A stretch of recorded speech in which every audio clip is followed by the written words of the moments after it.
छोटंसं रील्स होत आजच्या ताज्या बातम्या बुधवार. देऊळगावच्या वड्याला इतकं फुल पाणी आलं, बांधावरून फुल पाणी आलं. एका रात्रीच पाणी. 2 दिवस मुसळधार पाऊस होता, पण मुसळधार पाऊस काय बंधारा आधीच भरलेलं होतं फुल. पण पावसाचे लोक वाट बघत होते. पाणी सोडलेलं दिसतंय.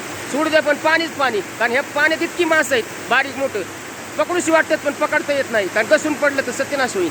म्हणजे पाणी चौकट पाऊस झालेला आहे. काहींच्या नदीला बी सगळीकडे पाऊस झालेला आहे. पाणी बी नदीला बी पाणी आलेलं आहे, आणि काहींच्या वड्यांना पाणी आलेलं आहे, काहींच्या नाही आहे. पण ह्या देऊळगावच्या वड्याला फुल पाणी. मासं 2-3 वर्ष झालं मासच नाही बघायला, पण आता इतके मासं आल्यात. आणि बंधाऱ्यावरून एक रील्स छोटीशी बनवली. नक्की ह्या रील्स बघा. देऊळगावच्या वड्याला फुल पाणी आले. हे रील्स चौकट जाणार आहे, ऑल महाराष्ट्रामध्ये चौकट जाणार आहेत. आणि रील्स कलाकार समोरच उभा आहे.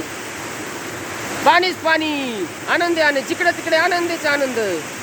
पावसाशिवाय मज्जा नाही. पाऊस आहे तर शेती वगैरे सगळं चालेल. रील्स ह्या कलाकारची हिथंच संपत आहे. हिथंच बातमी माझ्या छोट्याशा संपवतो.